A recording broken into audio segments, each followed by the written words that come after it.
Información precisa, completa, veraz, objetiva e independiente. Directo a tu pantalla. Voz de América en RCR 750.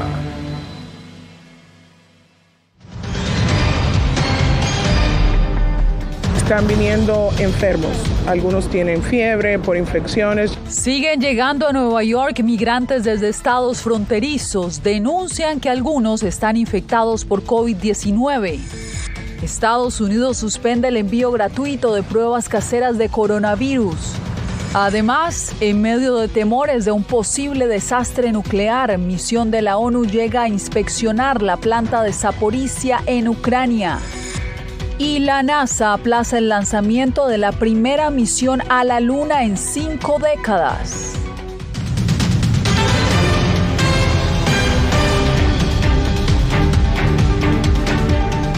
¿Qué tal? Feliz lunes, bienvenidos a El Mundo al Día. El envío de migrantes indocumentados desde estados fronterizos sigue generando preocupación. En Nueva York, médicos voluntarios que los atienden aseguran que muchos llegan con problemas de salud, incluso infectados por COVID-19. Nos conectamos a esta hora con Ángela González en la Gran Manzana. Ángela, ¿qué tal? ¿Qué más han dicho los médicos? Yasmín, además de estar contagiados con COVID-19, algunos de los migrantes que llegan a Nueva York, justamente a esta estación de la autoridad portuaria, pues muchos de estos llegan también deshidratados y las mujeres embarazadas en necesidad de cuidados médicos urgentes, al igual que bebés recién nacidos, y casi todos los adultos llegan con llagas en sus pies de tanto caminar. Llegan enfermos y muchos dicen que no han comido en días. Esa es la condición de los migrantes indocumentados que desembarcan en Nueva York, luego de un trayecto en autobús de un promedio de 30 horas desde Texas, según describe esta médica voluntaria. Están viniendo enfermos. Algunos tienen fiebre por infecciones, ya sea neumonía, ya sea casos de COVID. Algunos vienen con COVID y algunos otros vienen con deshidratación, fatiga extrema, con condiciones llamadas rhabdomiólisis, donde los músculos se rompen porque ha caminado tanto tiempo. Sin embargo, el gobernador de Texas, Greg Abbott, publicó en la columna de opinión del New York Post en días pasados que estas eran afirmaciones fabricadas del alcalde Eric Adams y que a los migrantes se les proporciona agua y comida en todo el viaje. Yo he visto pacientes que me han dicho que por 4 y 5 días no han comido ni han bebido nada. Entonces se puede estar hablando algo allá y está ocurriendo otra realidad. Luego de recibir cuidados médicos e inscribirlos en el sistema de salud de la ciudad, la necesidad más inmediata es obtener un permiso de trabajo, algo para lo que el gobierno local no tiene potestad. Resulta que ese permiso tiene que venir del gobierno federal, porque son permisos de trabajo federales. Por eso les enviamos una carta. Pues esta carta justamente fue dirigida al Servicio de Inmigración y Ciudadanía, solicitando que los permisos de trabajo para aquellos solicitantes de asilo se tramiten en 30 días y no de 6 a 12 meses como actualmente está sucediendo. Y según esta concejal, los migrantes que están llegando a la ciudad de Nueva York ya tienen ofertas de empleo, pero necesitan estos permisos para poder aceptarlas. Yasmín. Ángela, gracias por el reporte. Entre tanto, el gobierno estadounidense anunció que planea suspender esta semana la entrega gratuita de pruebas caseras para detectar el COVID-19. Una estrategia que empezó en enero de este año y entregó más de 600 millones de pruebas. Jorge Agobián, cuéntanos, ¿a qué se debe esta decisión? Yasmín, la medida entrará en vigor este viernes y según la Casa Blanca, la decisión se tomó debido a la falta de fondos adjudicados por parte del Congreso estadounidense. Hay que recordar que legisladores republicanos han rechazado entregar más fondos para coronavirus al gobierno de Biden debido a que piden una justificación sobre cómo se gastaron los miles de millones de dólares aprobados al gobierno para atacar y seguir atacando la pandemia. Esto dijo hoy desde aquí, desde la Casa Blanca, la secretaria de prensa. Esta es una acción que nos hemos visto obligados a tomar que ayudará a preservar nuestro suministro restante, asegurando que tengamos un suministro limitado de pruebas disponibles en el otoño. Así que eso es lo que estamos tratando de hacer, viendo hacia el futuro y cuándo podríamos enfrentar un nuevo aumento de infecciones más agudo. Esta medida se anuncia cuando los casos positivos de coronavirus en el país están en sus números más bajos. Según la Casa Blanca, las personas podrán seguir optando por obtener estas pruebas caseras, pero tendrán que depender de sus seguros médicos en Estados Unidos. Este anuncio, hay que recordar también, y es bastante importante, ocurre la misma semana en la que las agencias de salud de Estados Unidos contemplan y deciden sobre las próximas dosis de refuerzo de las vacunas de Pfizer y Moderna. Ese anuncio también podría ocurrir esta semana en el país, en la que se marca el tema del coronavirus y por supuesto en la que también se mantiene bajo la lupa el tema de la viruela del mono. Yasmín. Continuaremos monitoreando esta información, Jorge, muchas gracias. En más noticias, fue suspendido el lanzamiento de Artemis, la misión de la NASA que tras 50 años llegará a la Luna y que servirá como antesala al envío de seres humanos al satélite natural de la Tierra. Antonio Belchi nos trae los pormenores. Los ingenieros de NASA habían asegurado que todo estaba bien para que la misión Artemis despegara desde aquí, desde el Centro Espacial Kennedy en Cabo Cañaveral, en Florida. El despegue estaba previsto hoy lunes a las 8:33 de la mañana, hora local, pero unos minutos antes, desde la Administración Nacional de Aeronáutica y el Espacio de Estados Unidos, han tenido que abortar los planes aludiendo unos fallos técnicos relacionados con una fuga de combustible. Poco después, el administrador de NASA, Bill Nelson, informó que Artemis no iniciará su viaje a la Luna hasta que todo esté bien y subrayó que esta misión es muy complicada y que todo el engranaje de la operación espacial tiene que funcionar a la perfección. Hasta ahora se barajan dos posibles fechas, el 2 o el 5 de septiembre. Sobre la misión cabe destacar que este es el cohete más grande que jamás se ha enviado al satélite. La infraestructura de 98 metros de altura incluye al cohete del sistema de lanzamiento espacial y a la nave Orión. Además, está previsto que la cápsula viaje aún más lejos que en los años 70, llegando hasta 64.000 kilómetros de la cara más lejana de la Luna. Este primer viaje es una prueba de vuelo sin tripulación y tiene como objetivo analizar la situación del terreno para luego, en unos 2 o 3 años, poder enviar de nuevo seres humanos al satélite. Se estima que no será hasta por lo menos en 2024 cuando un ser humano regrese a la Luna y se volverá a hacer historia, porque se enviará a la primera mujer y a la primera persona de minoría étnica. La expectación por el lanzamiento también se ha vivido en algunas ciudades aledañas a las instalaciones de NASA, como por ejemplo en Titusville, la población más cercana a la plataforma de lanzamiento. Más de 200.000 personas se han agolpado con la esperanza de ver este despegue histórico. Antonio Belchi, Voz de América. Una misión de la Agencia Nuclear de Naciones Unidas prepara su llegada esta semana a la planta nuclear de Zaporizhia, en el sureste de Ucrania, donde ahora Rusia tiene el control. El viaje se realiza ante el temor de que la central esté en riesgo de una catástrofe nuclear. Jacopo Luzzi nos trae la actualización. Frente al continuo riesgo de un desastre en la central nuclear de Zaporizhia, donde ucranianos y rusos siguen intercambiando peligrosos ataques alrededor de la planta, la ONU anunció que esta semana finalmente un equipo suyo visitará el complejo. La riesgosa misión buscará aliviar los temores globales de una catástrofe nuclear y determinar las condiciones de la planta. Kiev y Moscú han negado haber tenido como objetivo la planta de energía nuclear más grande de Europa, mientras se acusan mutuamente de bombardearla. Debemos proteger la seguridad de la instalación nuclear más grande de Ucrania y Europa. El equipo verificará los sistemas de seguridad, evaluará los daños a la planta y las condiciones de trabajo del personal. Una de las principales preocupaciones es que los incendios u otros daños podrían causar fallas en los sistemas de enfriamiento y provocar así una fusión nuclear. Hoy hemos iniciado acciones ofensivas en diferentes direcciones. La contraofensiva lleva mucho tiempo, está agotando al enemigo y no le da la oportunidad de avanzar. Entre tanto, el ejército ucraniano anunció el lunes que había lanzado operaciones ofensivas en múltiples áreas a lo largo de la línea del frente en la región de Kherson, en el sur de Ucrania, lo que quizás marque el comienzo de una contraofensiva amplia y largamente anticipada destinada a recuperar el territorio ocupado por Rusia. Jacopo Luzzi, Voz de América.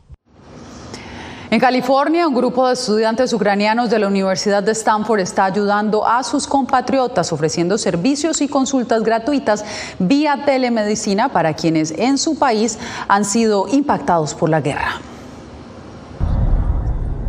Durante las últimas semanas, la doctora Florence Thierry, originaria de Bélgica, ha estado ofreciendo consultas médicas gratuitas virtuales a los ucranianos que están cerca o en la línea directa de la guerra de Rusia contra Ucrania. Hablo con niños, personas mayores y adultos y estudiantes. Principalmente tienen preguntas como ¿qué puedo hacer si no tengo acceso a medicinas? Es un problema muy grande, así que intento ayudarles a tratar su problema sin medicación. La doctora Thierry participa en Telehelp Ukraine, organizado por estudiantes y profesores ucranianos en la Universidad de Stanford. La estudiante ucraniana Solomia Savchuk es directora ejecutiva del proyecto. Hay muchos médicos estadounidenses que no pueden volar a Polonia o Ucrania y ayudar a los refugiados allí, pero tienen algunas horas a la semana en las que pueden dar consultas gratuitas en línea o apoyo psicológico a los ucranianos que no pueden contactar a sus médicos habituales en Ucrania porque están demasiado preocupados por la guerra. Telehelp Ukraine ayuda a personas en las zonas más afectadas por el conflicto, donde el acceso a los hospitales y medicina es limitado. Entre los 75 voluntarios médicos hay cardiólogos, neurólogos, dermatólogos y psicólogos como Anaid Atasuntseva. Mucha depresión, ansiedad, muchos de ellos tienen la culpa del superviviente. Creo que la guerra ha exacerbado muchos problemas que la gente tenía incluso antes de la guerra. Con la ayuda de traductores, 75 médicos voluntarios participan en Telehelp Ukraine, ofreciendo atención médica y esperanza que algún día podrán reconstruir sus vidas y su país. Verónica Villafañe, Voz de América.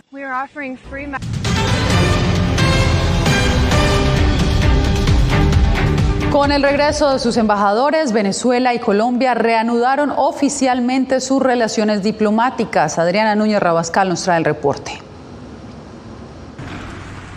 El recién designado embajador de Colombia en Venezuela, Armando Benedetti, llegó a Caracas el domingo y presenta este lunes sus cartas credenciales ante la Cancillería para luego reunirse con el presidente Nicolás Maduro en el Palacio de Miraflores. Lo más importante ahora es restablecer las relaciones diplomáticas y luego empezar a restablecer las comerciales, que son las más importantes, las culturales, las sociales. Hay varias ideas, entre ellas crear una zona económica especial de parte y parte. Benedetti anunció la reapertura de los consulados de Caracas, San Cristóbal y Maracaibo, las ciudades que reúnen mayor número de colombianos en Venezuela. Mientras, el embajador de Venezuela en Colombia, Félix Plasencia, también está ya en Bogotá, lo que marca el fin de las tensiones bilaterales surgidas cuando el exmandatario colombiano Iván Duque reconoció al opositor Juan Guaidó como presidente interino de Venezuela. Yo creo que la actitud de Colombia con Venezuela va a ser dentro de la soberanía de cada país y dentro de la defensa de los derechos de cada país, sin una comunión total en conceptos, en ideas, en principios y en política. Ahora, además de retomar el comercio binacional, otros asuntos en la agenda bilateral incluyen el desarme de grupos irregulares que operan en ambos lados de la frontera. Primero, el reto político, y lo ha dicho el presidente de Colombia, es un nuevo enfoque frente a la violencia, a la guerrilla y el combate de la droga, que también es uno de los temas más graves para el continente latinoamericano y especialmente para Colombia. El embajador de Colombia en Venezuela, Armando Benedetti, informó que también definirá con la Cancillería venezolana si hay condiciones para una eventual reunión entre los presidentes Nicolás Maduro y Gustavo Petro. Adriana Núñez Rabascal, Voz de América, Caracas. Le siguen lloviendo las críticas al gobierno de Colombia por ausentarse de una reunión extraordinaria de la OEA sobre las recurrentes violaciones a los derechos humanos en Nicaragua. La decisión del presidente de Colombia, Gustavo Petro, de nombrar a León Freddy Muñoz como nuevo embajador en Managua y la ausencia de la delegación colombiana en la reciente sesión extraordinaria de la Organización de Estados Americanos, donde se condenaron las acciones del gobierno de Daniel Ortega contra la Iglesia Católica, ha recibido críticas de opositores nicaragüenses. Petro está tan cerca de Daniel Ortega y tan lejos de Dios, en el sentido de que en Nicaragua hay una persecución contra la iglesia. Arturo Macfield, ex embajador de Nicaragua en la OEA, dice que Petro, al igual que con el presidente Nicolás Maduro, pretende buscar un acercamiento. Petro está coqueteando con un dictador. Por primera vez en la historia, no solamente se callan, sino que se desaparecen de la OEA cuando más lo necesita Nicaragua. El líder de la izquierda colombiana durante la campaña presidencial condenó el encarcelamiento de opositores. Daniel Ortega ha transformado un sueño libertario en una dictadura bananera. Esa postura aún le da confianza a otros sectores de la oposición nicaragüense, a pesar de que siendo presidente no se ha referido a la situación de los derechos humanos. Petro es expresión de una izquierda más comprometida con la democracia. Desde que el presidente Gustavo Petro asumió la presidencia, no se ha referido a su nueva política exterior hacia Nicaragua. Y su homólogo, Daniel Ortega, tampoco ha mencionado al jefe de Estado colombiano. Donaldo Hernández, Voz de América. Entre tanto, el hallazgo de 23 cadáveres con señales de tortura en las calles de la capital colombiana generan alerta entre las autoridades. Jair Díaz nos informa que los homicidios apuntan a ajustes de cuentas entre bandas criminales. Recientemente Bogotá ha sufrido una ola de violencia que deja hasta el momento 23 víctimas mortales, las cuales han sido torturadas y encontradas en bolsas de basura. Cuerpos que estaban envueltos en bolsas de plástico, una macabra modalidad que ya hemos conocido lamentablemente en otros casos en lo corrido de este año en Bogotá, que obedece a una disputa entre grupos de crimen.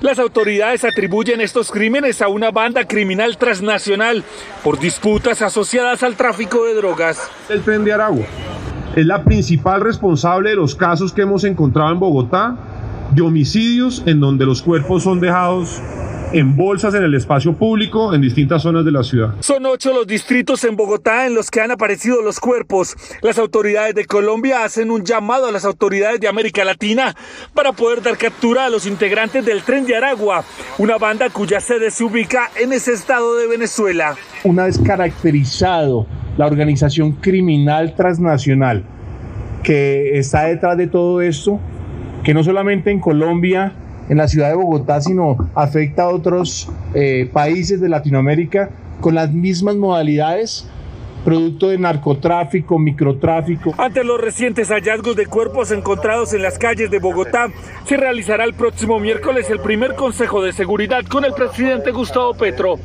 Jair Díaz, Voz de América, Bogotá.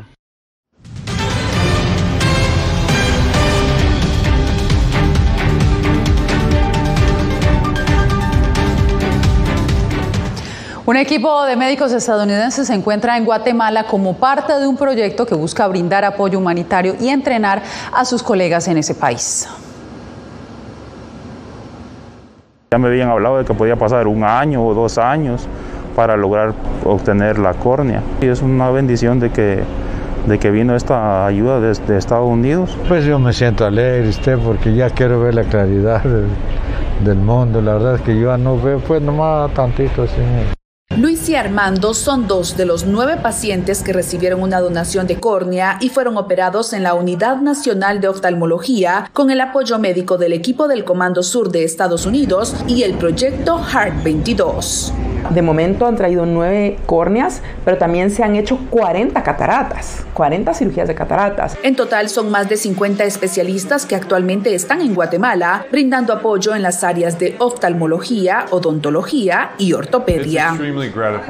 Es muy gratificante venir a Guatemala, que sabemos que Guatemala ha hecho grandes avances y tiene excelentes médicos. Hay mucha necesidad siempre. Pero además de la atención a pacientes, la misión de Heart es fortalecer la capacitación de estudiantes de medicina y el intercambio profesional con médicos guatemaltecos. Lo que más interesa es tener el intercambio profesional con el talento local que ustedes tienen. La misión concluye a principios de septiembre con la intención de regresar y apoyar en otras áreas que el sistema de salud de Guatemala necesite. Eugenia Sagastume, Voz de América, Guatemala. En Venezuela, familiares y activistas piden la liberación de 6 dirigentes sindicales y defensores de derechos humanos que llevan más de 45 días detenidos. Con estas 6 detenciones, los sindicalistas de Venezuela ven hoy su sector como el más golpeado del país y critican al gobernante Nicolás Maduro por decir que es un presidente obrero. Diagne Blanco, esposa del sindicalista Gabriel Blanco, relató sobre cómo esto afecta a su familia. A mí precisamente me ha impactado demasiado porque yo fui también víctima de una detención arbitraria en el 2017 hasta el 2018 y ha sido muy doloroso para mí, para mi familia. Kelvin Zambrano, abogado de los sindicalistas, asegura que se trata de un patrón de violación de derechos humanos por parte de las autoridades a través de procedimientos irregulares. Que expresamente está plasmado donde una persona solamente puede ser privada de su libertad si existe una orden de detención emitida por un tribunal de la República previa motivación de la Fiscalía General de la República y si en efecto son sorprendidos cometiendo un hecho punible. El activista por los derechos humanos Juan Albornoz recordó la gran cantidad de personas que han sido privadas de su libertad por motivaciones políticas. Recordamos que son 15.774 presos políticos desde el año 2014. Estamos hablando de 9.000 ciudadanos en una presentación permanente. A pesar de que el presidente Nicolás Maduro ha reiterado su firme disposición de hacer cumplir los derechos básicos de los ciudadanos, la llamada coalición sindical de Venezuela contabiliza en lo que va de año 17 detenciones de dirigentes sindicales. Álvaro Algarra, Voz de América, Caracas.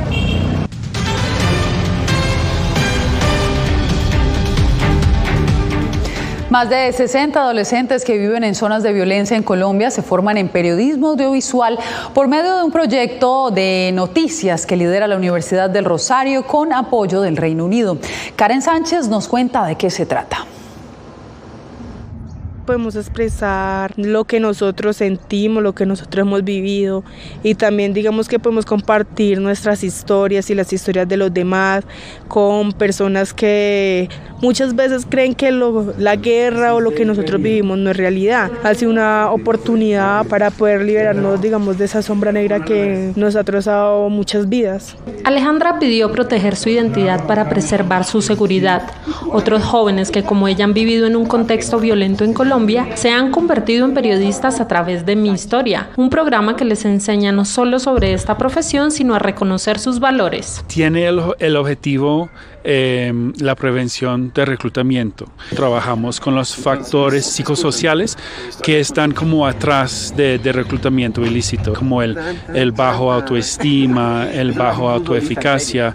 Mi Historia cuenta con más de 60 jóvenes periodistas divididos en 6 redacciones en toda Colombia: Pacífica, Caribe, Amazónica, Llanera, del Macizo Colombiano y esta que corresponde a la región andina. Soy Julián Caicedo, periodista de Mi Historia. Es una vocación que usted lo mantiene informado de lo que pasa en el mundo y pues así como dicen, o sea, de que usted no coma entero de todo lo que le dicen. Los jóvenes elaboran piezas para prensa, radio y televisión, las cuales se pueden ver en www.mihistoria.co gracias a la alianza entre las universidades del Rosario y de Leeds, la Fundación Benposta y a la financiación del Consejo de Investigación de Artes y Humanidades del Gobierno británico. Karen Sánchez, Voz de América, Bogotá. Esos serán los periodistas del futuro. Bien, y los dejamos con el concierto más grande del mundo celebrado este fin de semana en Bogotá. La presentación contó con la participación de 16.000 músicos, muchos de ellos niños y jóvenes de diferentes orquestas, filarmónicas y escuelas de la capital colombiana. Los conciertistas se dieron cita en el Parque Simón Bolívar, el más grande de la ciudad, para celebrar el informe final de la Comisión de la Verdad sobre el conflicto armado que afligió a Colombia durante más de 50 años. Con esto me despido por hoy. Radio Caracas Radio presentó Voz de América.